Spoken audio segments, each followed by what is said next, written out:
예, 오늘은 객체지향 설계 패턴 5번째 시간인데요.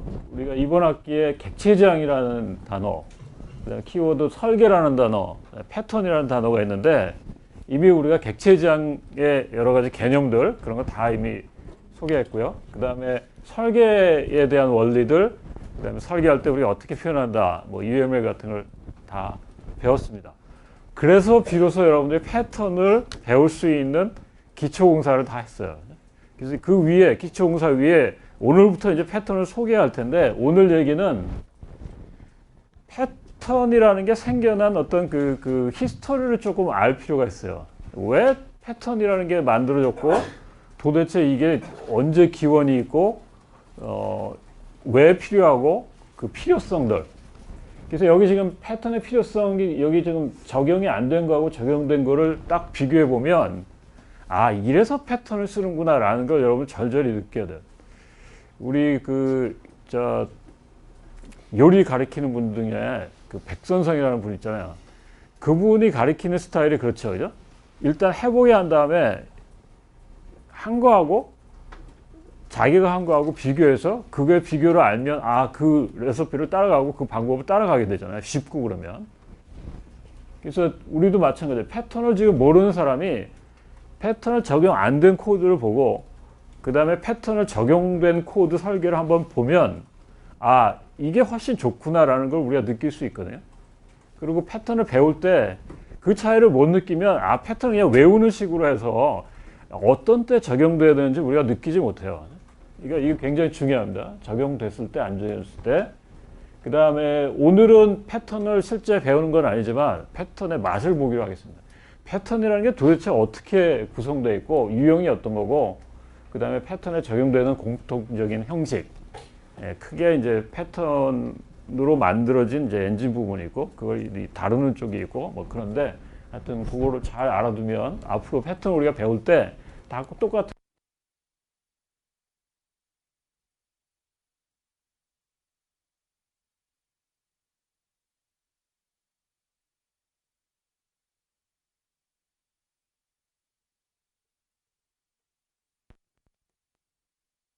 판단할 수 있나, 설계가 좋다는 걸 뭘로 알 수 있나, 뭐 이런 거를 그 계속 퀘스천을 했다는 거죠.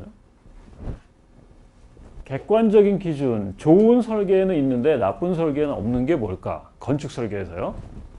그 다음에 좋은 설계 또는 나쁜 설계가 되는 요소는 뭔가? 이런 것들을 좀 찾아내고 그런 것도 일반화하고 중요한 건 뭐냐면 그 패턴을 뭔가 이름을 붙여서 그 이름 가지고 그 패턴을 우리가 연상할 수 있게. 지금 여기 있는 이거는 뭐 여기 대문이 있고요. 여기 뭐 이렇게 문 같은 게 있는데 이렇게 생긴 게 이게 아치라는 거죠. 그죠? 그래서 우리가 아치 그러면은 이런 모양을 구체적으로 그리지 않아도 말로 다 연상할 수 있고 그런 것들이 우리가 패턴이라고 합니다. 좋은 설계가 공유하는 것들. 네, 여기 지금 1970년대 이 사람이 패턴으로 출발해서 벽돌집 건물에서 뭐 이런 거, 뭐 북쪽과 남쪽에 어떤 축이 있고, 그 다음에 웨스트 쪽에 만약에 있다 그러면 이제 이게 다운드 슬로프니까 이게 내려가는 비탈길에서는 서쪽에다 뭐 이 출입구를 내는 게 좋겠다. 그리고 뭐 2층짜리 구조다. 뭐 이런 어떤 설계에서 나오는 여러 가지 이 패턴이라고 할까요? 그런 거를 이렇게 언어로 만들기 시작했습니다. 그래서 우리는 뭐 건축 전공이 아니니까 여기 있는 거 다 우리가 이해할 수는 없지만 그 건축학 하는 사람들 보니까 그 거기도 그래요.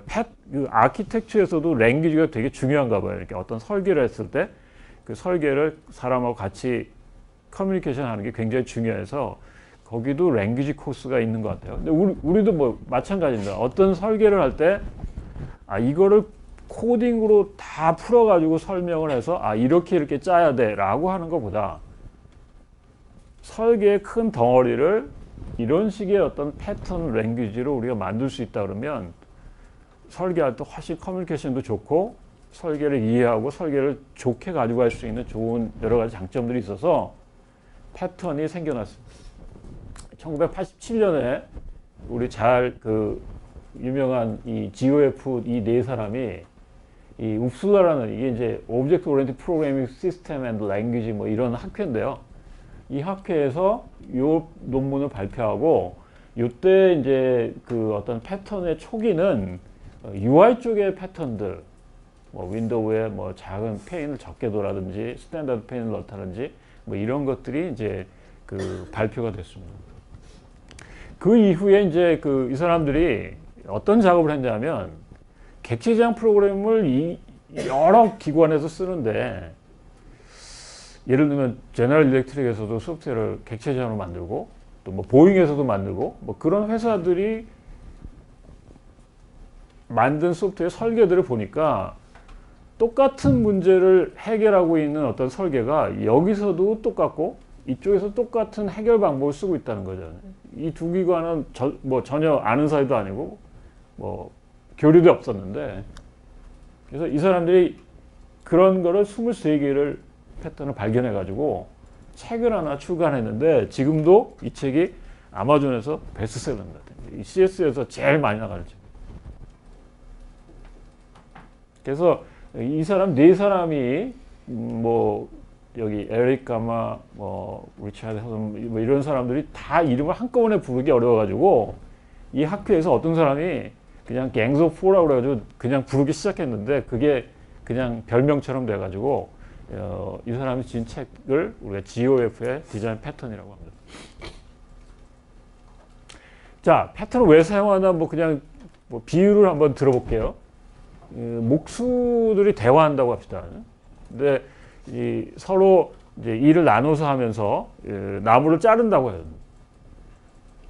지금 어떤 한 목수 한 사람이 서랍을 만들려고 하는데 서랍 두 개의 그 나무를 잘라가지고 이거를 이제 이을 때 우리가 보통 이을 때는 못을 치잖아요. 그러니까 못을 치는 방법도 있고 못을 안 치고 그걸 이렇게 그 두 개를 이으는 방법도 있는데 여기서는 못을 안 치고 조인트를 만들 때 나무를 똑바로 자르고 그다음 다시 45도 위로 자르고 그다음 다시 또 수직으로 자르고 다시 45도 자르고 위로 잘라서 또 이렇게 자르고 이렇게 해서 계속 이걸 반복하자.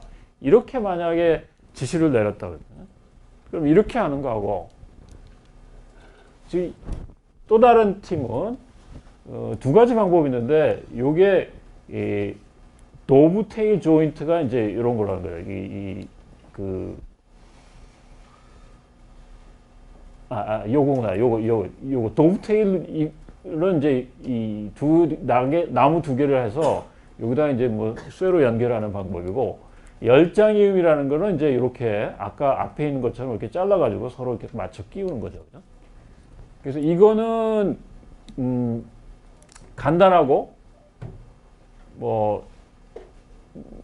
이제 뭐 하기가 쉽고요.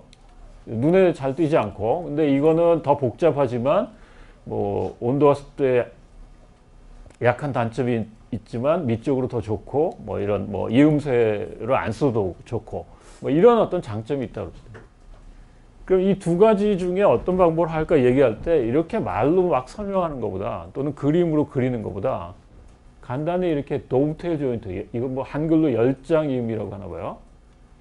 열장이음으로 하든지 연기이음으로 하든지 이렇게 말로 하나 탁 던져주면 그거를 다 알아들을 수 있는 그런 어떤 패턴 언어가 있으면 좋겠다는 얘기죠. 자, 이 소프트웨어 사례예요. 김동국이라는 사람이 갓 입사한 초보 프로그래머인데 이 사람한테 코드를 누가 맡겼어요. 그래서 상사한테 물어보니까 뭐 컴포지션 어떠니 뭐 퍼사드 어떠니 뭐 이런 얘기를 하면서 종이에 도형을 그리면서 이런 구조로 만들어 봐 그랬는데 뭐 잘 모르고 그래서 이제 뭐 상사가 공부해 오라고 그랬더니 뭐 책을 읽고 UML 관련 책 읽고 설계 패턴 책 읽고 뭐 이렇게 해서 상사가 알려주는 뭐 이런 퍼사드와 컴포지션을 알았는데 이게 흔히 일어나는 우리 소프트웨어 설계에서 일어나는 일들입니다. 그러니까 굉장히 축약된 어떤 패턴을 이렇게 간단한 언어로 소통하는 때 우리가 패턴이라는 걸 모르면 잘 못 알아듣죠. 그걸 다 일일이 우리가 UML로 그려줘야 되고 또 코드로 보여줘야 되고 이렇게 되죠. 우리가 여러 명이 한 팀을 이뤄서 소프트웨어 개발할 때 어떤 게 효과적으로 그 의사소통하는 방법인가요? 소스 코드인가요? 규모가 작으면 소스 코드 그냥 보여주고 아 이렇게 짭시다 할 수 있겠죠. 그죠? 근데 규모가 크면 이걸 다 읽고 일일이 다 코딩해서 지시하고 이게 어려워요. 그죠?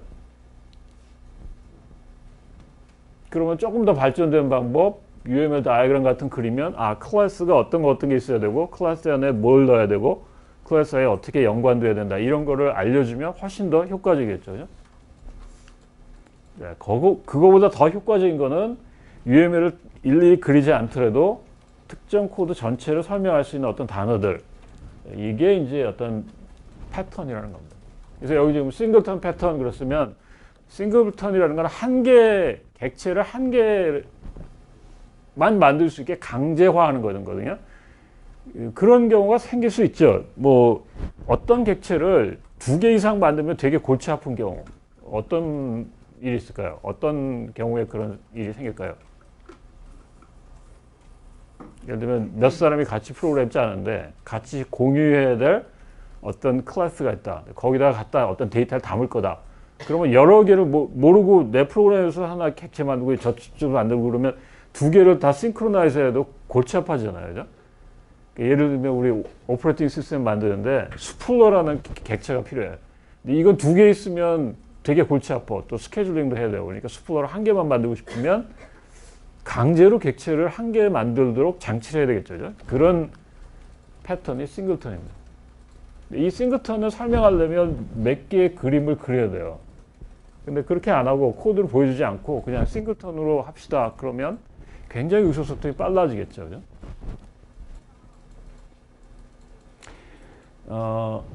아마 우리도 뭐 다 느끼겠지만 규모가 커지면 구현 위주에서 설계 위주로 갈 수밖에 없어요. 이게 뭐 코드가 몇백 줄, 몇천 줄짜리가 아니라 몇만 줄, 몇십만 줄짜리다. 그러면 일일이 다 우리가 코딩 뭐 이게 지시하면서 일할 수 없겠죠. 그죠? 그래서 여러 명이 협동해서 우리가 개발할 때는 사실 설계단에서 큰 그림을 그리고 그 다음에 그 큰 그림을 합의한 가운데 그 밑에 있는 작은 클래스 안에 있는 메소드라든지 이런 걸 우리가 각자 코딩해서 갖다가 붙인다는 얘기입니다. 그 다음에 우리가 이 객체장으로 할 때 우리가 이 코드 리유즈에 관한 게 굉장히 좋아지거든요. 그래서 코드를 라이브러리 한다든지 컴포넌트 만든다든지 프레임워크 만든다든지 그래서 혹시 저기 자바 랭귀지로 뭐 개발 많이 하는 사람은 그 스프링 프레임워크라는 거 들어봤죠. 스프링 프레임워크 안에 들어가면 패턴 같은 게 엄청나게 많이 있어요. 그 안에 아예 그 프레임워크에 녹아 있거든요. 그래서 그런 뭐 프레임워크를 배운다든지 이럴 때 우리가 그 구현 단계보다는 훨씬 더 높은 설계단의 여러 가지 개념들이나 패턴들을 우리가 알아야 됩니다. 그래서 결국 이제 디자인 패턴에서 우리가 그 여러 가지 장점들을 가질 수 있는데 이제 그 패턴 자체가 하나의 다시 사용할 수 있는 큰 어떤 틀이라고 생각하면 되겠죠. 자, 그래서 정리하면 디자인 패턴이라는 거는 어떤 문제를 해결하기 위해서 짜여진 상호 협력하는 객체들과 클래스들에 대한 기술이다. 그러니까 우리가 이제 배우는 패턴들은 다 어떨 때 쓰겠다는 그 문제 영역이 있어요. 예를 들면 아까 우리 싱글턴 패턴은 언제 쓴다고 그랬죠? 객체를 하나 만들고 싶은 어떤 문제가 있을 때 그걸 해결하는 방법이라는 얘기죠. 그죠? 그리고 예를 들면 또 인터페이스가 잘 안 맞아. 예전에 레거시 시스템, 예전에 구닥다리 시스템이 있는데 구닥다리 시스템하고 새 시스템을 우리가 갖다 붙이려고 하는데 이게 인터페이스가 잘 안 맞아. 그러면 마치 여러분들이 220V를 110V로 이렇게 어댑터 하는, 끼우는 식으로 어댑터 패턴을 쓰면 인터페이스를 잘 맞출 수 있다는 뭐 그런 특정한 문제에 대해서 적용되는 어떤 솔루션 같은 게 하나의 디자인 패턴이라는 거죠. 자주 발생하는 설계상의 문제를 해결한 반복적인 해법. 그러니까 상당히 우리 패턴 배우면 어떤 패턴이 뭐 예를 들면 이터레이터 같은 거는 거의 모든 프로그램에 다 들어가야 되는, 그러니까 어떤 뭐 자료 하나를 처리하면서 다음 거 가져오고 뭐 어떤 자료 구조를 잘 모르는 가운데 그 어떤 이터레이터라는 놈 불러서 걔한테 그 자료 구조를 핸들링하게 하는 뭐 그런 거라든지 어떤 자주 발생하는 설계 문제를 해결하는 좋은 반복적으로 쓸 수 있는 어떤 해법이 된다는 거죠. 반복되는 구조를 설계할 때 설계를 재활용하는 데 초점을 두는 데 비하여 프레임워크는 내부 설계와 구현에 초점을 두고 있다. 예, 이제 우리가 배우는 설계 패턴이라는 게 이제 그거 자체를 이제 거의 리유스, 그러니까 그 손 안 대고 리유스하는 건 아니고요. 그러니까 어떤 틀이 되기 때문에 그 어떤 클래스의 어떤 조합들을 우리가 잘 어느 문제에 이제 적용하면 되는데 이런 세부 설계나 구현 이거는 조금씩 이제 변경될 수 있지만 큰 틀, 그러니까 어떤 클래스, 어떤 역할을 하는 클래스가 있어야 되고 클래스 사이에 어떻게 링크돼야 되고 이런 것들은 다 똑같다는 얘기입니다.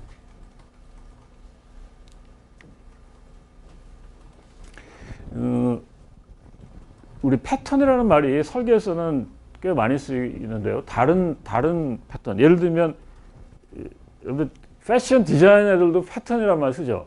패션 디자인에서 패턴이 뭐죠? 왜 재단사들이, 지금은 별로 없지만 재단사들이 옷 본을 떠가지고, 그죠? 그거를 종이로 이렇게 잘라서 그걸 기초로 해서 이제 그 옷을 여러 개 만들 때 그 가위를 자르는 그 재단을 하잖아요. 그죠? 그래서 그런 옷본 같은 게 하나의 패턴이라는 거죠. 그죠? 그러니까 우리도 마찬가지예요. 그 패턴이라는 게 그 종이로 된 그런 게 우리가 재단할 때 쓰이는 것처럼 우리가 알고 있는 어떤 패턴들이 새로운 문제가 닥쳤을 때 거기에 적용될 수 있는 그런 것들 우리가 패턴이라고 합니다. 자, 그래서 패턴을 사용하면 좋은 설계가 되도록 도와준다. 코드가 더 견고하다. 코드가 더 견고하다는 말은 뭘까요? 별로 뜯어고치고 땜질할 일이 별로 없다는 얘기죠. 그러니까 수정할 부분이 굉장히 적어져요. 재사용이 용이하게 된다. 그러니까 지난번에 우리 그 설계할 때 어떤 그 큰 우리가 따라야 될 목적이 변하는 부분하고 변치 않는 부분을 잘 나눈다. 그죠? 그러니까 우리가 인터페이스라는 걸 잘 정의하면 그 인터페이스는 변경이 안 되고 그 밑에 인터페이스는 임플리멘트한 쪽만 변경되니까 재사용하기가 훨씬 쉬워져요. 여러 번의 시행착오를 거치면서 비슷한 역할의 클래스를 자주 쓰게 되어 유형화된다. 우리가 패턴을 써보면 한두 번 써보면 우리가 그게 이제 어떻게 쓰는 건지 알게 되고 이제 어떤 문제가 나오면 뭐 당연히 자동적으로 그 패턴을 이제 적용하게 되거든요. 그래서 어떤 유형화가 되고 그 다음에 설계에 대한 의사소통이 잘 되고 노하우가 늘어납니다. 그러니까 우리 뭐 구글에 찾아보면 이 디자인 패턴을 그 취업할 때 인터뷰에서 엄청 많이 물어보거든요. 벌써 랭귀지를 아는 수준하고, 그러니까 객체지향 언어를 그냥 알고 패턴을 모르고 프로그램을 한 수준하고, 패턴을 알면서 좋은 설계를 가지고 프로그램 짠 경우하고는 엄청난 차이가 있기 때문에 이 패턴 자체를 배우는 게 여러분들이 객체지향 프로그램을 한 번 더 업그레이드하는 좋은 노하우가 될 수 있습니다.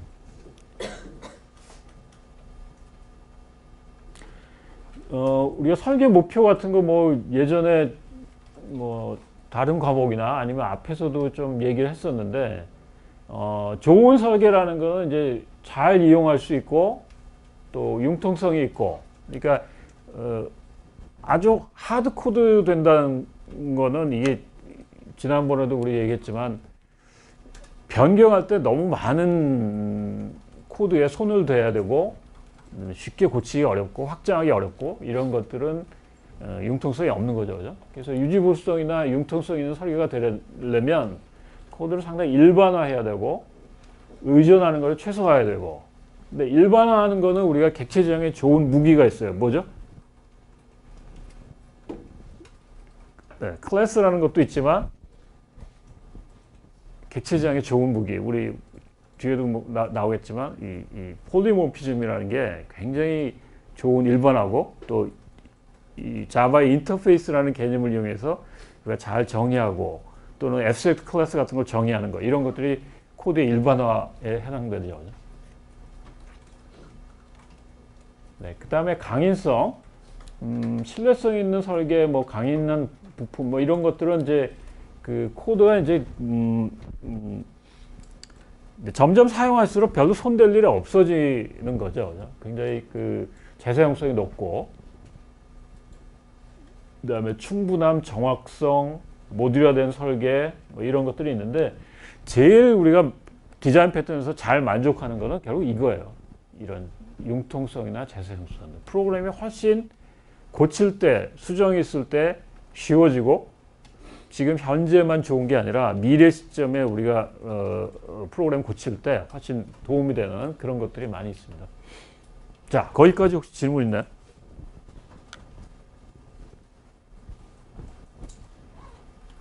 패턴의 기원, 그 다음에 패턴의 정의, 뭐 이런 것들을 소개했는데요. 자, 그러면 두 번째 토픽으로 넘어가죠. 패턴의 필요성. 여기는 한 가지만, 한 두 가지 예제가 있는데, 하나는 코드가 별로 안 나오는 거고, 뒤에 거는 이제 코드가 확실히 나오는 거고, 그래서 앞에 건 한번 보죠. 예, 이 키친 뷰어 인터페이스, 이게 뭐냐면, 우리 왜 집에 그 주방이 있잖아요. 주방에 가면 가구가 있죠. 그래서 주방 가구를 뭐 사러 갔다고 합시다. 그러면 주방 가구 파는 매장에 뭐 디귿자형 주방, 뭐 기역자형 주방, 뭐 아일랜드 주방, 뭐 이걸 다 비치하기가 어렵잖아요. 그죠? 그러니까 주방 가구 가서 내가 이렇게 뭐 캐드 같은 걸로 내가 필요한 뭐 주방에 이렇게 뭐 벽에 거는 찬장, 뭐 이거는 카운터라는 건 이제 여기 있죠. 조리대. 그 다음에 여기 뭐 플로어 캐비넷에서 이렇게 밑에 장이라고 합시다. 하위 밑에 부분에. 그럼 여기 있는 이거를 갖다 끌어가지고 자기 집 모양으로, 집에 해놔, 뭐 기역자라든지 아니면 뭐 디귿자라든지 이렇게 해서 쭉 자기가 만들고, 그 다음에 이 밑에 있는 거는 뭐냐면, 뭐, 여기에 그, 부엌의 장 중에 어떤 거는 뭐 이렇게 앤틱 형태로 뭐 이렇게 원목 스타일이 있고, 그 다음에 여기 뭐 클래식 같은 거 스타일이 있고, 모던 스타일이 있고, 뭐 이렇게 하얗게 빛나는 뭐 그런 하이그로시라든지 뭐 이런 게 있다고 합시다. 그러면 내가 지금 사용자라 그러면 사용자가 각각 원하는 캐비넷 아이콘을 클릭한 다음에 내가 갖다가 놓고 싶은 워크 영역에다가 뭐 붙박이 장을 갖다가 보여주고 놓고, 그 다음에 크기를 조절하고, 그 다음에 뭐 계속 그걸 만든 다음에 뭐 플로어 캐비넷을 갖다가 넣고, 뭐 이렇게 자기가 디자인을 한다고 합시다. 이런 식으로요. 그래서 일단은 모양을 잘 디자인한 다음에, 그 다음에 여기 있는 밑에 있는 이런 메뉴들을 누르면 자기가 원하는 식으로 뭐 이렇게 앤틱 스타일이면 이렇게 바뀌고, 이게 별로 안 어울리면 뭐 딴 걸로 바꿀 수 있다고 합시다. 자, 그러면 우리 프로그램 안에서는 되게 객체 지향을 한다면 어떻게 우리가 큰 덩어리들이 생길까요? 일단은 이런 객체들이 하나하나 클래스로 만들어져야 되겠죠. 그죠? 그래서 만약 여기 있는 워크 캐비넷을 아까 우리 여기 메뉴에서 딱 클릭했다. 그럼 클릭함과 동시에 객체가 하나 만들어지면서 여기에 갖다 놨을 때 그 위치라든지 그런 정보를 해서 객체에다가 다 집어넣으면 되겠죠. 그죠? 또 뭐 카운터도 마찬가지고 플로어도 마찬가지죠. 그 다음에는 어때요? 그 다음에는 뭔가 얘네들이 어떤 타입에 따라서 뭐 렌더링을 하게 될 거예요. 그죠? 그래서 지금 여기 뭐 예를 들면 카운터를 하나 만들어 가지고 그 카운터를 드로우하고, 그 다음에 그 카운터에다가 마이 스타일로 드로잉해서 이 스타일로 바뀌게 할 거예요. 그죠? 근데 이렇게 하다 보면 여기는 이 스타일이 바뀔 때마다 여기 있는 카운터의 어떤 타입들이 엄청 많이 바뀌는데 요거는 조금 이따 설명하고요. 이게 지금 하나의 패턴을 모르는 사람이 짠 코드예요. 지금 엔틱으로 만약 결정했다 그러면 엔틱 객체 만들고 또 엔틱 하나 만들고 엔틱 플로어 만들고 엔틱 플로어 만들고 그 다음에 키친이라는 거는 전체 이제 객체들을 그 내가 디자인한 객체들을 다 가지고 있는 클래스 객체고 거기에다가 지금 엔틱에다가 각각 지금 만든 워크 캐비넷 뭐 그 다음에 플로우 캐비넷 갖다 놓고 카운터 놓고 그 다음에 여기 지금 밑에 나오는데 그 다음에 이제 렌더링 하는 게 필요하겠죠. 그 엔틱에 대해서 렌더링 해줘. 근데 한 번만 뭐 만들어서 만족했다면 이 코드가 효율적인데 만약에 엔틱이 내가 마음에 안 들어서 다른 걸로 해보고 싶다. 뭐 클래식 해보고 싶다. 그러면 어떻게 되죠? 클래식에 대한 객체를 또 다 만들어주는 코드를 짜가지고 그죠? 앞에 if 문장을 해서 input이 어떻게 들어왔냐에 따라서 어떤 스타일을 선택하냐에 따라서 이 중복된 여러 코드들이 따로따로 수행되죠. 그럼 프로그램은 디자인이 어떻게 되냐면 지금 여기 있는 이 프로그램이 클라이언트 프로그램이에요. 그죠? 지금 우리가 만드는 여러 가지 키친 객체를 이용하는 입장인데 그 이용하는 입장이 여기 있는 키친 밑에 있는 워크 캐비넷도 지금 여러 종류가 있잖아요. 모던이 있고 엔틱이 있고 뭐 여러 종류가 있고 플로어 캐비넷 여러 종류가 있는데 얘가 이 키친에 속하는 이게 여기 지금 애그리게이션이니까 얘에 소속되어 있는 여러 객체들을 종류가 여러 개인데 얘가 직접 다 필요할 때마다 핸들링을 직접 하고 있죠. 그죠? 그죠? 그럼 마치 이게 예전에 여러분들이 그 C 프로그램 처음 짤 때 어떤 변수를 잡을 건데 이걸 이제 값이 뭐 상수라고 했을 때 그 상수 값이 계속 바뀔 수 있는 부분이 있다. 그러면 그걸 뭐 앞에다가 뭐 좀 마크로 처리를 한다든지 또는 디파인 해가지고 다른 일반적으로 디파인 하면 그것만 바꾸면 되는데 지금 여기처럼 일일이 다 코딩하면 마치 하드 코딩 된 것처럼 프로그램이 굉장히 변경에 취약하게 되죠. 그래서 우리가 디자인하는 목표는 뭐냐면 여러 가지 키친 스타일을 런타임에 생성할 수 있도록. 그러니까 지금은 여러 가지 키친 관련된 객체를 런타임에 생성한 게 아니라 이게 컴파일 타임 이전에 우리가 코딩 만들 때 이걸 지정한 거죠. 그렇게 되면 안 돼요. 코드가 어떻게 되냐면 여기 있는 마이스타일처럼 이 마이스타일은 내가 엔틱이 들어갈 수도 있고 모던이 들어갈 수도 있고 클래식이 들어갈 수도 있고 여러 스타일로 바뀔 수 있지만 그거를 만드는 어떤 객체 그 메소드는 한 가지로 폴리모피즘을 통해서 만들 수 있도록 이런 형식의 프로그램이 돼야 훨씬 프로그램이 일반적이 되죠.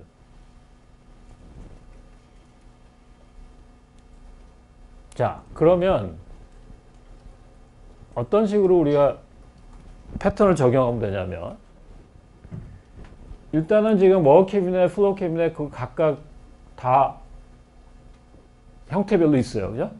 그러면 그 형태를 직접 클라이언트 프로그램이 만들게 하지 말고 키친 스타일이라는 어떤 이제 얘를 우리가 추상 팩토리라고 하는데 객체를 만들어주는 역할을 하는 놈이 하나 있어가지고 중간에 얘한테 내가 만약에 키친 스타일 중에 나중에 모던이 필요하면 얘를 부르게 하고 엔틱이 부르면 얘를 부르게 해서 모던이 만약 불려졌다 그러면 모던을 통해서 이걸 만들고 여기 모던이 없지만 여기에 그 다음에 엔틱이 필요하다 그러면 엔틱에 해당되는 워크 캐비넷이나 플로우 캐비넷을 만들도록 중간에 객체의 공장을 하나 건설하면 되겠죠. 그러니까 아까 무슨 얘기냐면 지금 여기 있는 클라이언트하고 여기 사이에는 공장이 있는 게 아니라 각각 지금 객체 생성자를 직접 얘가 부르고 있죠. 그죠? 그렇게 되면 골치 아프다는 얘기죠. 그렇게 하지 말고 이 중간에 객체가 나중에 뭐가 만들어질지 몰라.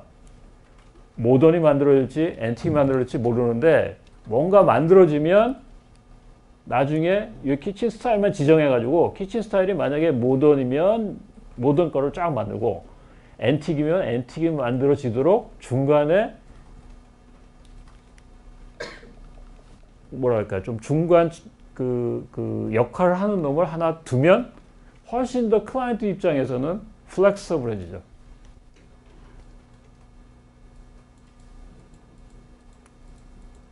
그렇듯한가요? 요거는 어떻게 됐죠? 요 키친 스타일이 이 모던 스타일로 바뀔 수 있고 키친 스타일이 앤틱으로 바뀔 수 있는 거는 지난번에 우리 원리에서 얘기했죠, 그죠? 그 리스크 오브 체인, 리스크 오브 교체의 원리에 의해서 또 폴리모피즘에 의해서 이 키친 스타일을 우리가 쓸 때 변수로 만약 쓰면 이게 대치될 수 있으니까 우리가 원하는 프로그램, 클라이언트 프로그램은 굉장히 일반적이 될 수 있다는 거예요.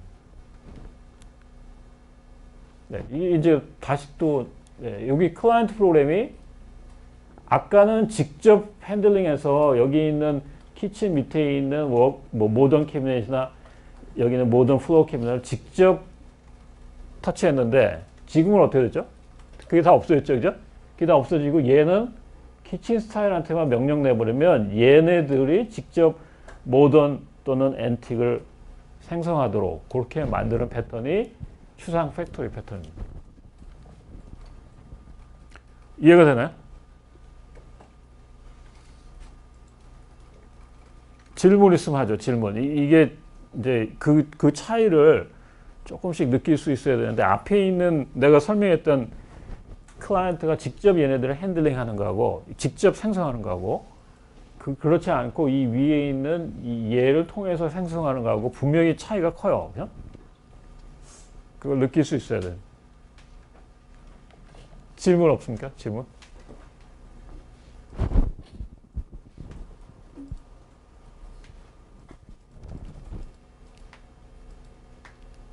그래서 아까 우리 빨간 거는 여기 애플리케이션의 런타임에 객체 패밀리로 구성된다면 여러 가지 주어진 스타일을 선택할 수 있도록 해야 된다. 지금 객체 패밀리라는 건 뭐냐면 얘네들이 객체 패밀리죠. 워 캐비넷도 여러 가지 종류가 있고 플로어 캐비넷도 여러 가지 종류가 있는데 이 모던이라는 게 하나의 모여가지고 하나의 쌍을 이렇게 뭐 앙상블이라는 말도 쓰는데 여러 개가 모여가지고 하나의 집단을 이루게 되는데 그러니까 하나의 키친을 이루게 되는 거죠. 그 키친을 이루는 요소들이 여러 가지 스타일, 여러 가지 패밀리들이 있을 때 그거를 핸들링하게 하는 패턴이 추상 팩토리 패턴입니다.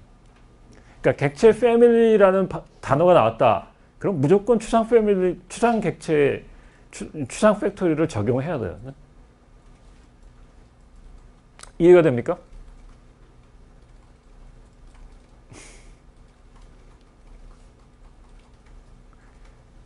그러니까 뭐 이제 설명을 적어서 이제 나중에 또 여러분들이 보고 기억하고 뭐 이런 거 좋은데 이해하는 게 더 중요해요. 이해하는 게. 아, 왜 저렇게 할까? 자꾸 생각해보고 저게 과연 패턴을 정했을 때 프로그램이 더 좋아질까? 왜 좋아지나? 이걸 이해하고 우리가 적용하는 게 훨씬 더 여러분들 설계가 좋아질 수 있어요. 왜 그러냐면 되게 학생들이 이렇게 패턴을 써온 거 보면 무조건 이건 MVC 패턴을 써야 돼 라고 생각하고 했는데 실제는 그게 필요하지도 않거든요. 그러니까 어떤 부분에 왜 이걸 써야 되냐 이게 이해가 되려면 아, 저 패턴이 어떻게 되는구나 뭐 이런 걸 좀 이해할 수 있어야 아, 이걸 어떤 때 써먹느냐 이걸 잘 우리가 적용할 수 있거든요. 그래서 이해가 훨씬 더 먼저입니다. 질문 없나요? 자, 그럼 한 10분 쉬었다 할까요? 자, 아까 이어서 이제 그 객체 지향 설계 패턴을 우리가 안 썼을 때하고 썼을 때 어떤 차이점을 좀 보여주는 건데, 예, 요거는 뭐 인베이드 시스템의 하드웨어 장치에다가 어떤 그 센서를 모니터링하게 하는 온도 센서 시스템에 우리 이 프로그램 짠다고 합시다. 지금 우리 회사가 지금 지금 이 템텍이라는 회사에 지금 뭐 TS7000 센서를 사용해서 첫 번째 모델은 TS7000을 우리가 객체로 만들고 거기서 템퍼러처를 읽어오는 인터페이스를 우리가 구현했고, 그 다음에 모니터링하는 코드는 TS7000이 뭐 센서가 여러 개라고 그러면 그 여러 개를 쫙 하나씩 읽어와가지고 그 전체를 토탈을 내고 그 다음에 뭐 에버리지를 내는 뭐 그런 거를 우리가 뭐 가정을 해봅시다. 근데 우리 회사에서 이거 매번 모델을 만들 때 요 센서 한 개만 쓰는 게 아니라 납품하는 회사가 또 늘어났어요. 그러면 납품하는 다른 센서에서 읽는 인터페이스는 달라지겠죠. 되게 그 센서 제공하면서 그거를 이제 읽어오는 인터페이스는 되게 제공을 해주거든요.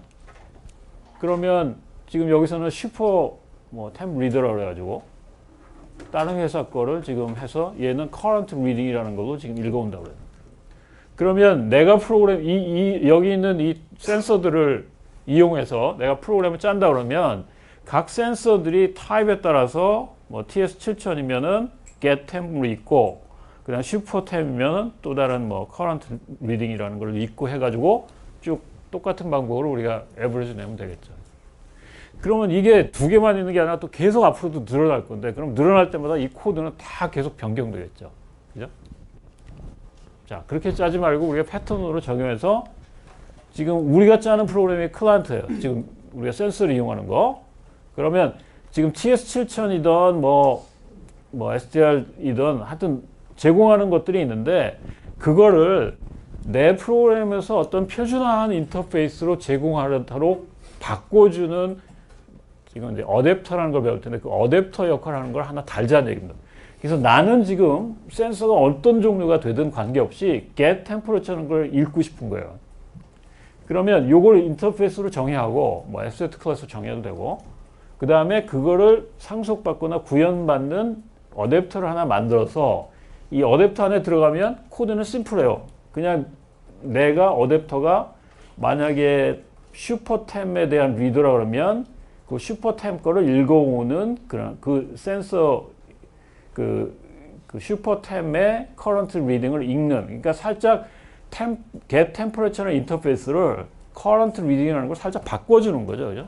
인터페이스 어댑터라는 게 우리 플러그 110V 그 돼지코를 220 인터페이스로 살짝 바꿔주는 걸 우리가 어댑터라고 그러잖아요, 그죠? 그래서 여기서도 마찬가지 get temperature를 get tem이라는 인터페이스로 살짝 바꿔주는 어댑터를 하나 달자는 얘기죠, 그죠? 자, 그래서 지금 여기 있는 이 클라이언트가 어떤 센서가 오든 나는 한 가지 인터페이스를 부르겠다는 거죠. 그죠? 그러면 지금 두 개를 읽는데도 간편해졌지만 앞으로 미래 확장에서도 열려 있죠. 그러니까 미래 확장은 여기에 계속 이 인터페이스를 내가 구현하면 달 수 있잖아요. 그죠? 그 다음에 수정에서는 닫혀 있다는 원리가 적용되나요? 여기 있는 클라이언트가 내가 만약에 어떤 센서가 들어오더라고 해도 이 클라이언트는 닫혀 있잖아요. 수정에. 그죠? 그러니까 이거는 대표적인 오픈 클로즈 프린시플이 잘 적용되는 그런 패턴이죠. 만약에 어댑터를 모른다 그러면 계속 이렇게 짤 거야. 우리 회사에 새로 센서가 납품됐어. 새로 읽어야 돼. 그럼 내 프로그램 이거 다 컴파일 하고 또 갔다가 여기 if 문장이나 select 문장 갖다 달고 컴파일해서 또 업로드 하는데 만약에 이게 인베디드 시스템에서 롬에 들어가야 된다 그러면 어떻게 되죠? 다 또 패치로 다운받으라고 또 얘기해야 될 거 아니야. 그죠? 이거는 쉽게 우리 어댑터 하나 달 수 있으니까 훨씬 더 확장성에 열려있는 그런 좋은 패턴입니다. 자, 그래서 어댑터 패턴을 만약에 어댑터 패턴을 지금 그 소스 코드로 짠다 그러면 이런 식으로 되겠죠. 그죠? 앞에 우리 템퍼레처 센서의 get temperature를 하나 인터페이스로 정의하고 그러니까 자바 인터페이스나 아니면 C++ abstract 정의하고 그 다음에 서브 클래스로 그거를 인터페이스를 상속받아서 요 안에서는 간단하게 원하는 여기 원하는 센서의 리딩으로 바꿔주는 그러니까 살짝 인터페이스 바꿔주는 그 코드만 들어가면 되겠죠. 그죠? 그래서 내 프로그램은 센서에 관계없이 똑같은 인터페이스로 get temperature라는 걸로 읽을 수 있는 그런 장점이 있습니다. 자, 그래서 어댑터 패턴을 우리가 배우고 정리를 할 때는 이 패턴을 과연 어디다 쓰는지 그 다음에 그거의 목적이 뭔지 이런 거를 알아두면 돼요. 그래서 여기 보면 클라이언트 인터페이스를 클라이언트가 예상하는 형태로 변환하고자 할 때, 그러니까 아까 우리 센서가 가지는 여러 인터페이스가 내 마음에 들지 않고 내가 쓰는 방식이 아니니까 내가 쓰는 방식을 바꿔서 호환되지 않는 거를 변환하고 싶을 때, 그럴 때 이제 어댑터를 쓴다는 얘기입니다. 그래서 여기는 센서의 독립적인 오퍼레이션으로 구현할 수 있다. 그러니까 아까 우리 센서가 여러 개지만 그 센서들의 오퍼레이션은 하나로 우리가 통일해서 융통성을 가지게 하고, 요거를 서브 클래스에서 간단히 구현해 가지고 살짝 인터페이스 바꾸는 코드만 추가하면 우리가 쉽게 그런 융통성을 얻을 수 있다는 얘기고, 오픈 클로즈 프린시플을 잘 적용할 수 있는 그런 패턴입니다.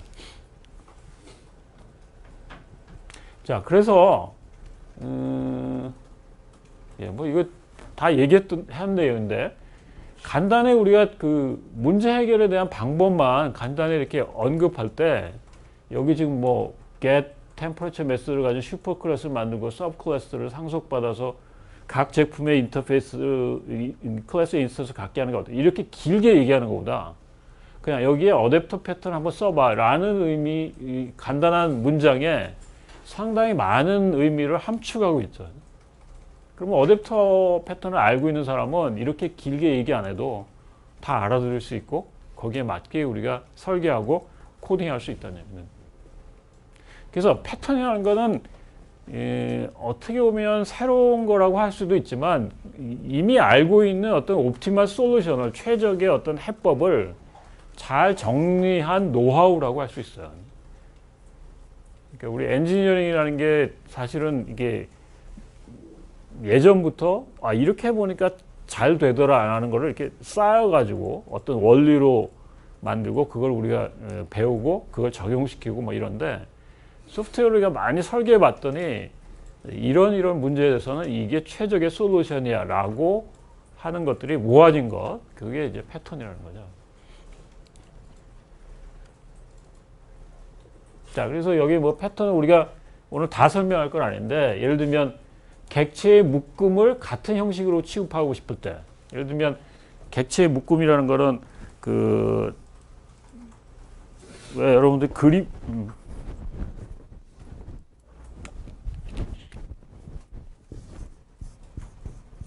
우리 그래픽 에디터에서 뭐 이렇게 동그라미를 만들고 그다음에 이렇게 선을 긋고 이렇게 뭐 사선을 긋다. 그러면 요거 하나하나를 내가 뭐 무브한다든지 스케일링 한다든지 이렇게 다루고 싶기도 하지만, 이거를 하나의 그룹으로 묶어 가지고 뭐 쫙 옮긴다든지 아니면 스케일링 한다든지 로테이션 한다든지 그렇게 할 수도 있겠죠. 그죠? 그러니까 요거 하나하나의 개체를 다룰 때나 요거 전체를 다룰 때나 같은 인터페이스로 내가 부르고 싶을 때, 그럴 때 사용하는 게 컴포지션입니다. 이거 컴포지션 아는 거 모르는 거 정말, 컴포지션은 엄청나게 많이 쓰이는 패턴인데 이거 알고 모르면 엄청 차이가 있죠. 그 다음에 옵서버 패턴. 이거는 일대 다의 객체 관계에서 객체 하나의 상태 변화를 다른 연관 객체들이 자동으로 통제하고 싶을 때. 여기 지금 요 하고 싶을 때 방법이 사실은 여러 가지 있어요. 뭐 푸싱도 있고 폴링도 있고 이런데, 그런 것보다는 옵서버가 더 효과적이라는 건데요. 이 비유를 들면은 되게 적당하겠다. 지금 여러분들 단체 카톡을 쓰고 있어. 카톡은 어떤 스타일이죠? 1대 N의 통신을 이제 있죠. 카톡을 보내는 사람이 내가 문자를 넣으면 받는 사람이 동시에 받잖아요. 그리고 막 딱 뉴 뜨면은 막 다 카톡 하고 다 봐야 되잖아. 여러분들 한 70명 이상 되는 사람이 쓰는 카톡 사용해 본 적 있어요?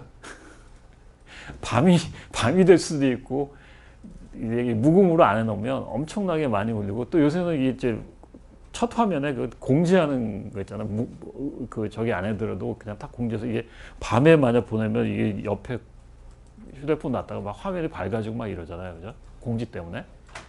이거는 푸싱 방법이고, 그거를 조금 뭐랄까 조금 스마트하게 쓰는 방법 뭐 있지? 카카오 그룹이라는 거 써봤어요? 카카오 그룹은 어떻게 돼 있지? 거기도 물론 강제로 카톡처럼 울리게 할 수도 있지만 그거는 받는 사람이 내가 들어가서 봤을 때 거기 있는 게 이렇게 쭉 나타나거든요. 그러니까 일대 n의 통신에서 조금 양쪽의 어떤 부담을 적게 가지면서 이 옵서버라는 건 조금 왔다 갔다 하는 게 복잡한데 그거 나중에 알려주고 조금 일대 n의 통신에서 양쪽이 부담되지 않게 극단적인 어떤 푸싱이나 극단적인 폴링이 안 되도록 만드는 패턴. 그 다음에 플라이웨이트 패턴은 객체에 부담을 줄인다. 이게 무슨 얘기일까요? 객체에 부담을 줄인다.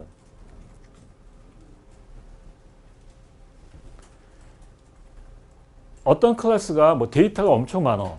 이미지 파일도 이미지 데이터도 많고, 뭐 음성 데이터도 많고, 엄청 많어. 그리고 거기에 모든 한 개의 클래스 안에 DB에서도 뭐 어떤 테이블에다가 굳혀놓으면 다 때려 넣는데 이런 것처럼 했다. 그런 거는 나중에 문제가 되니까 그거를 조금 부담을 덜기 위해서 조금 덜어내는 그런 거고요. 이터레이터 아까 잠깐 얘기했지만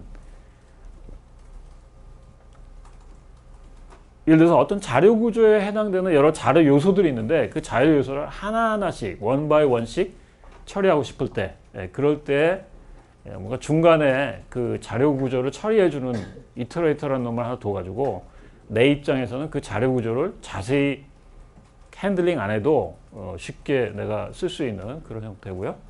퍼사드는 이제 복잡한 시스템을 간단하게 쓸 수 있게 어떤 대문 같은 걸 하나 두자는 겁니다. 그래서 이런 것들은 나중에 우리가 배울 텐데 여기서도 지금 설명하는 이 말을 우리가 뭐 길게 얘기하는 것보다 단어 하나로 딱 이걸로 하자 뭐 이렇게 얘기하면 훨씬 간편하게 우리가 의사소통을 할 수 있습니다.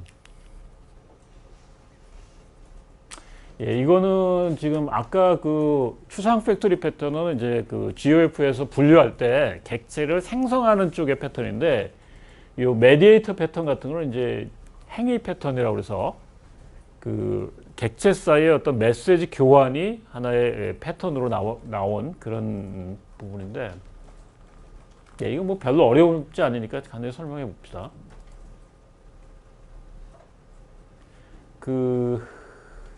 이게 지금 그림이 좀 너무 추상적인데 여기에 이게 지금 부두라고 그래요. 부두. 여기에 지금 이 상선이 여기 컨테이너를 많이 싣고 여기다 갖다 대서 이제 물건을 하역하는 거라고 합시다. 근데 이제 여기에 뭐 암초들이 있고 사실 여기 뭐 부산 같은 데 인천 같은 데 이제 여기 점점 낮아지고 암초가 많으니까 이 뱃길을 잘 모르잖아요. 그죠? 여기 해외 상선이에요. 그죠?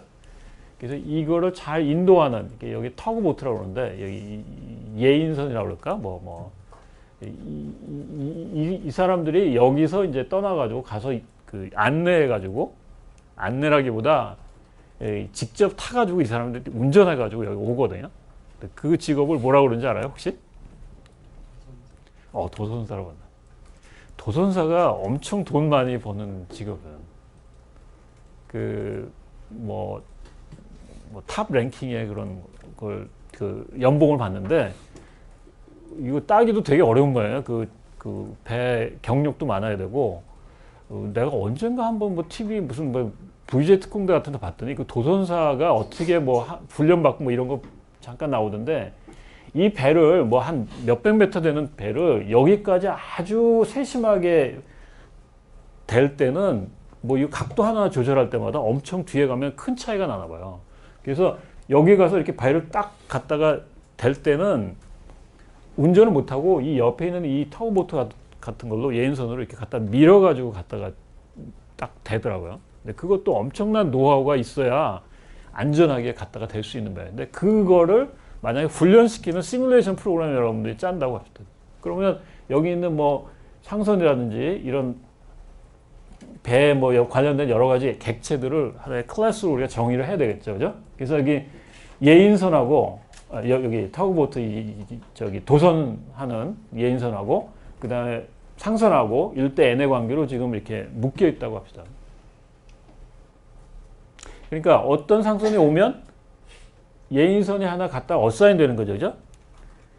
근데 여기 있는 1대 n의 관계를 지금 그냥 유지하면 어떤 문제가 되냐면 내가 이것만 갖다가 어디다 쓰기가 어려워요. 왜냐하면 얘가 지금 여기 있는 레퍼런스를 여기 있는 객체 뭐 포인터든 뭐 객체 레퍼런스든 얘가 가지고 있겠죠. 그죠?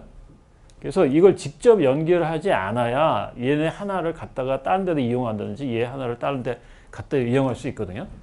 그래서 지금 그럴 때 두 개의 연결을 해주는 중간에 마치 우리 공인중개사, 그 부동산에 왜 가면 공인중개사가 있는데 중개사처럼 만약 쉽하고 터그보트가 서로 연결하려면 얘를 통해서 연결하도록 그렇게 중간에 역할을 하는 놈이 하나 중재하는 걸 두자는 얘기죠. 그러면 어떻게 되냐면 얘가 얘네에 대한 레퍼런스를 가지고 있지 이쪽에서는 이쪽에 링크가 없기 때문에 얘는 그냥 갖다가 띄워가지고 다른 시스템을 갖다 이용할 수도 있거든요. 그래서 중간에 중재하는 역할을 하는 클래스, 이걸 그냥 메디에이터라고 하고, 이제 이 메디에이터는 이제 이런 리유즈를 위해서도 하지만 프로그램 안에 너무 이렇게 복잡하게 얽혀서 n개의 객체가 있는데 n개의 객체가 각각 뭐 전부 다 연결이 돼 있다 이러면 연결이 되게 복잡하잖아요, 그죠? 그러니까 중간에 중재자를 둬가지고 이 인터페이스를 심플하게 하는 겁니다. 여러분들이 만약 집주인이라고 그래요.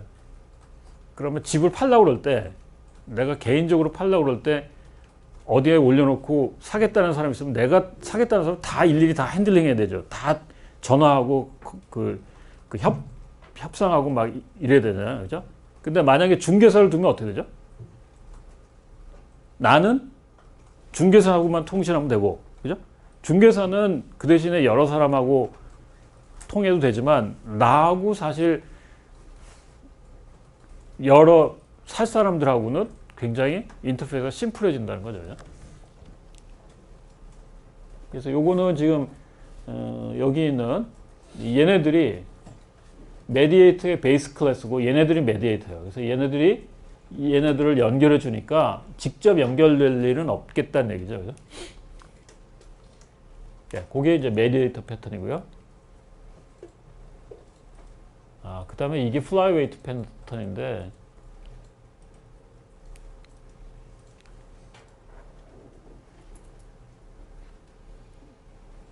이거는 플라이웨이트가 아니라 이거는 좀 잘못 들어갔다. 이건 이제 그 책임 체인 패턴이라는 건데요.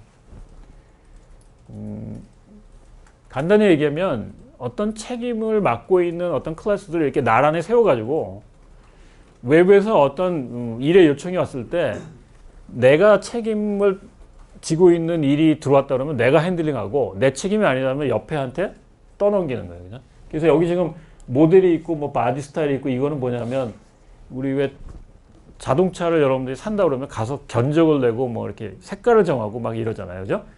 여기 맨 처음에 모델을 정하는 때 요걸 핸들링하는 모듈이 클래스가 있고 바디 스타일을 핸들링하는 놈이 있고 바디 컬러를 핸들링하는 놈이 있다 그러면 얘네들이 각각 책임을 맡은 놈들이 이렇게 나란히 연결되어 있어서 만약에 화면에 뭐 블랙을 선택했다.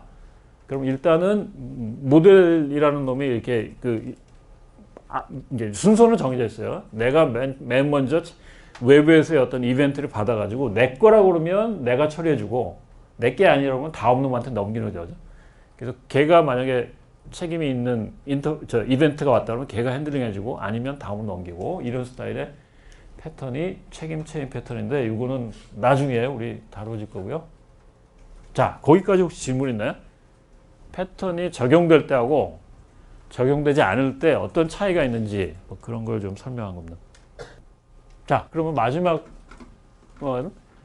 패턴의 특징과 패턴의 어떤 모든 패턴이 다 어떤 크게 나눌 수 있는 어떤 수준이 있어요. 그래서 첫 번째는 이제 패턴을 나타낼 때 이 클래스 다이어그램만 그려도 다 패턴이 이해가 되는 그런 게 있고요. 어떤 거는 이 동적 다이어그램까지 그려야 이해할 수 있는 게 있는데 되게 행위 패턴 같은 거 GOF에서 이제 아까 우리 나왔던 옵서버 패턴이나 이런 것들은 다 이 시퀀스 다이어그램 그려야 우리가 정확하게 이해할 수 있고요. 그 다음에 패턴에는 항상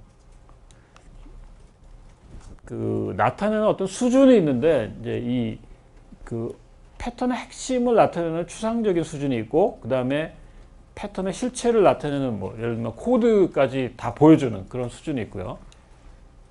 그래서 대부분 아마 요 추상적인 수준의 어떤 UML 다이어그램을 그려서 보여주면 그게 그 어떤 패턴의 전반적인 그 컴포넌트가 뭐고 역할을 뭐고 이렇게 알 수 있어요. 예, 그 다음에 요거는 좀 잘 알아뒀으면 좋겠어요. 패턴을 이용해서 우리가 어떤 걸 표현하는 놈이 있고, 그러니까 요게 이제 패턴 어플리케이션 자체고요. 그 다음에 패턴을 이용하는 입장의 프로그램이 있어요. 아까 우리 봤던 내용 중에, 자, 얘는 패턴을 이용해서 우리가 만든 애플리케이션 자체죠. 요 코드는. 그죠? 얘는 뭐예요? 여기 있는 추상 팩토리 패턴을 이용하는 입장의 프로그램이죠. 그죠? 그래서 그게 바로 패턴을 이용하는 클라이언트 수준의 프로그램이에요. 패턴을 이용하는 클라이언트. 그 다음에 우리가 패턴 요 어플리케이션 자체를 처음에 셋업하는 코드가 분명히 필요해요. 그러니까 아까 우리 그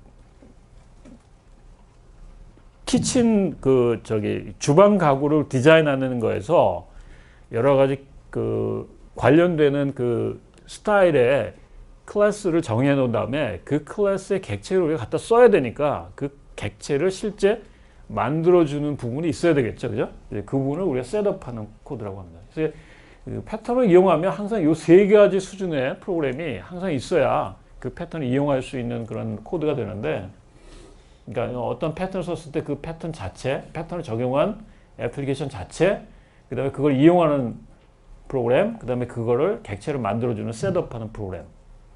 그래서 이 패턴을 이용해서 만든 거는 이렇게 뭐 클래스 다이어그램을 그릴 수도 있고 시퀀스 다이어그램을 그릴 수도 있는데, 하여튼 그렇게 세 가지 큰 나눠진 부분이 있다는 거예요. 이건 뭐 금방 얘기했던 거네. 지금 요 클래스 다이어그램을 그린 패턴인데요. 요게 이제 아까 추상 팩토리 패턴인데, 여기서는 지금 패턴 자체만 나와 있죠. 그죠? 패턴 자체. 그리고 얘는 이제 패턴이 어떻게 서로 연동하는지. 그래서 맨 처음에 클라이언트 객체가 여기 있는 어떤 스타일을 하나 불러가지고 뭐 월캐빈에서 하나 만들어 달라. 그러면 여기 있는 마이 스타일이 만약에 모던으로 지정됐다면 모던에 대한 월캐빈이 생길 거고, 만약 뭐 클래식이면 클래식이 생길 거고, 그죠? 네, 그래서 모던으로 지정됐을 때 이제 모던 캐빈에서 직접 얘가 호출해서 생성자를 호출해서 만들겠죠, 그죠? 그 다음에 만약에 마이 스타일이 앤틱이면 앤틱에 해당되는 게 쫙 되겠죠, 그죠? 그래서 이 부분은 사실 요 마이 스타일의 어떤 그 리스크 오브 교체의 원리에 의해서 어떤 객체가 드느냐에 따라서 달라지는 거죠, 그죠? 예, 그게 이제 패턴을 시퀀스 다이어그램을 그린 거고, 요게 지금 패턴의 세 가지 수준이에요. 클라이언트 수준, 이용하는 거죠. 패턴을 가지고 만든 애플리케이션을 이용하는 수준, 그 다음에 얘가 패턴에서 주로 인터페이스로 정의된 애브스트랙트 레벨에 있는. 그러니까 클라이언트는 모든 패턴이 다 마찬가지인데 이 밑에 있는 걸 직접 건드리지 않아요. 이렇게 직접 건드리면 객체 하나하나를 내가 알고 있어야 되고 리스크 오브 교체의 원리를 쓸 수 없기 때문에 프로그램이 굉장히 하드 바운드 되죠. 그죠? 그러니까 그렇게 하지 말고 이 패턴 안에서 여기 있는 추상적 인터페이스를 정의한 수준을 클라이언트가 쓰게 하고, 그 밑에 있는 거는 뭐 언제든지 변경이 일어나도 괜찮고, 여기 있는 인터페이스만 잘 우리가 따다가 구현을 하면 여기 있는 거는 상당히 변해도 된다는 얘기죠. 그래서 패턴을 보면 되게 변경이 될 수 있는 부분이 있고 변경이 안 되는 부분이 있어요. 이거는 변경이 돼도 괜찮아요. 그죠? 그래서 우리가 추가할 수 있고, 근데 이 부분은 변경이 안 돼야 클라이언트가 아주 프로그램이 일반적인 프로그램이 됩니다. 네, 이건 뭐 앞에 있는 얘기를 또 다른 그림으로 표현하고 있는데, 클라이언트 역할이 있고, 그 다음에 디자인 패턴이 적용된 인터페이스 수준이 있고, 그 다음에 이거를 셋업하는 부분이 있고,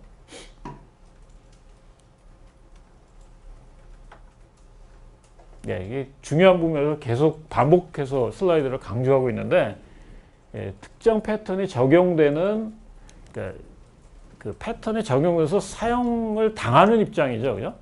아까 우리 키친 스타일이나 키친이나 워크 캐비넷이나 뭐 이런 것들, 그다음 클라이언트는 이 패턴을 적용해서 만든 프로그램을 우리가 이용하는 입장이죠. 그래서 이용하는 입장에서는 여기 있는 패턴이 적용된 코드 중에 인터페이스나 앱셋 클래스를 많이 이용할 거고, 셋업은 요거를 만들어 주는 거 처음에.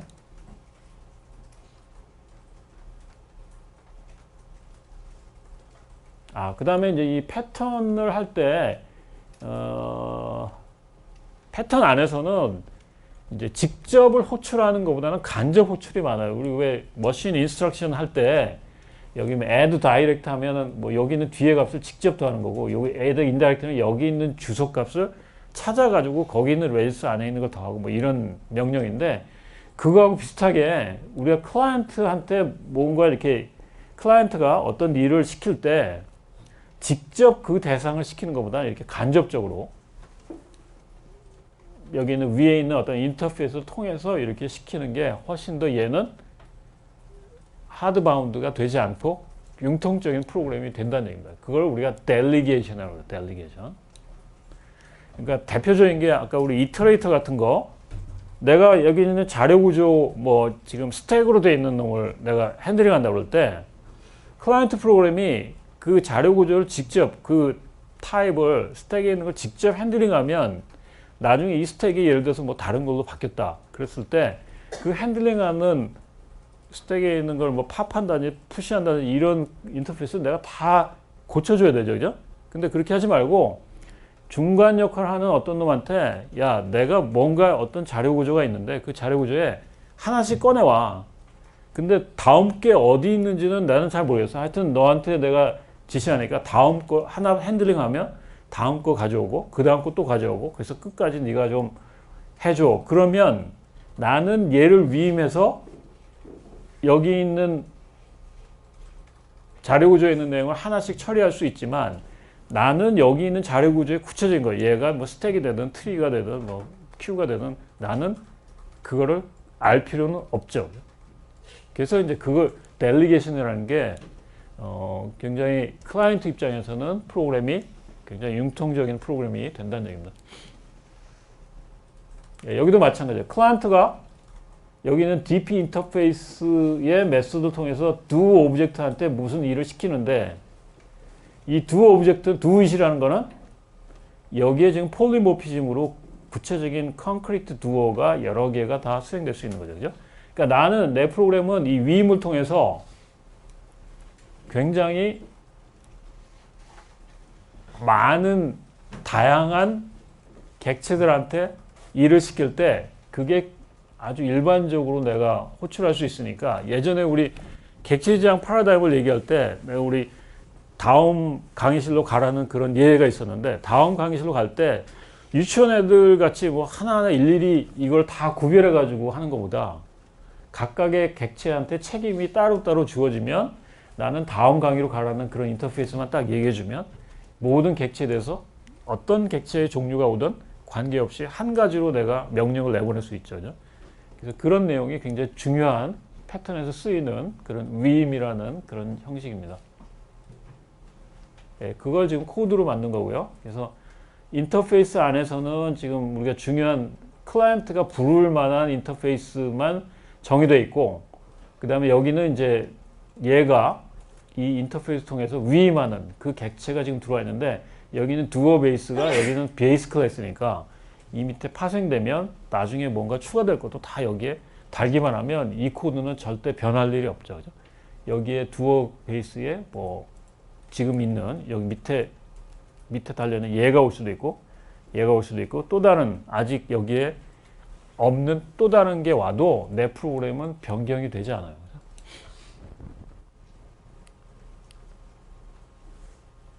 네, 그다음에 마지막으로 이제 요거는 패턴에 모든 패턴이 다 나온 건 아닌데, 이렇게 재규적인 어떤 형태가 나오는 경우가 간혹 있어요. 그러니까 컴포짓 같은 건 대표적인 거고, 뭐 데코레이터 이런 것도 이런 형태가 많이 나오는데 요 관계를 우리가 재규적 구성이라고 하거든요. 그러니까 요건 무슨 얘기인가요?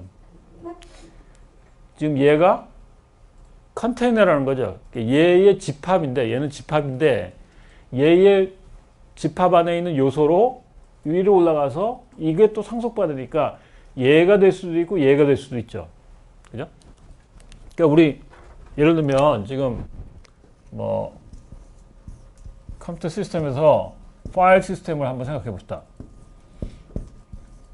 지금 얘네들은 파일이고 얘네들은 디렉터예요.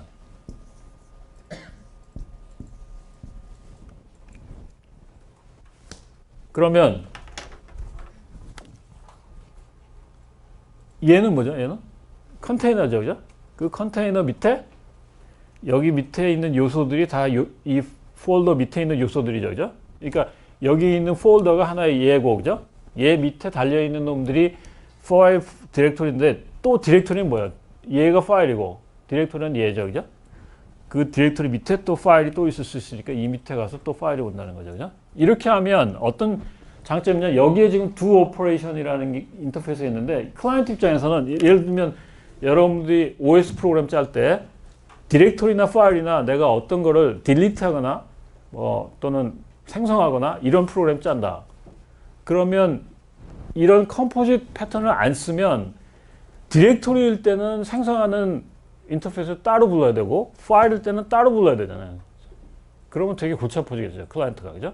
그러니까 내 클라이언트 프로그램 입장에서는 이게 여러 개의 집합이든지 아니면 이렇게 그 한 개로 된 독립된 거든지 관계없이 같은 인터페이스로 내가 다 하고 싶을 때 이렇게 재규적인 컨테이너를 많이 씁니다.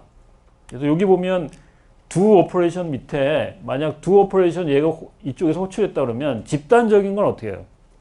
이 밑에 또 여러 개의 요소가 있을 수 있죠. 그러니까 여기는 for 문장이 나오고 얘가 가지고 있는 여러 개의 애그리게이트에 대해서 do 오퍼레이션을 다시 계속 부르겠죠. 그죠? 그래서 이제 이걸 우리가 프로포게이션이라고 그러는데 어떤 집단적인 컨테이너한테 인터페이스가 불러졌을 때 얘는 계속 자기가 밑에 가지고 있는 놈들한테 계속 파급시키는 그런 어떤 파급 효과가 있는 그런 구조로 되어 있습니다.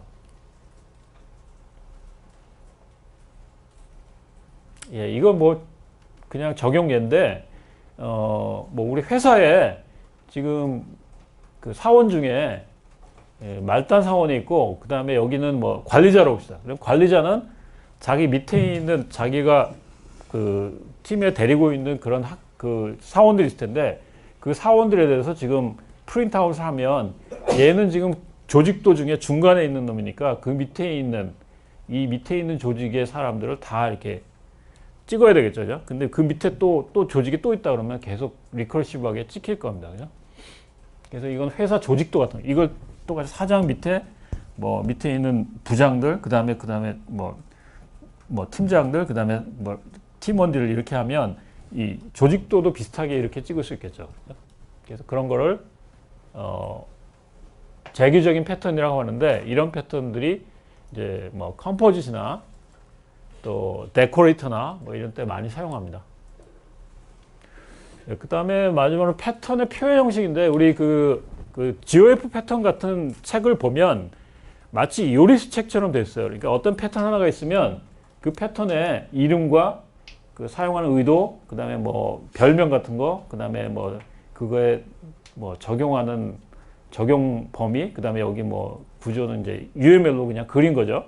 그 다음에 거기에 요소들 뭐 이런 설명들이 쫙 있고 뭐에 합력하나 이렇게 똑같은 형태로 이렇게 설명이 돼 있는데 우리가 교과서 쓰는 거는 이건 좀 그런 형태는 안 쓰여져 있지만 하여튼 대개 패턴은 같은 형태로 이렇게 설명을 합니다. 네, 이거 그냥 뭐 여러분 한번 읽어보고요.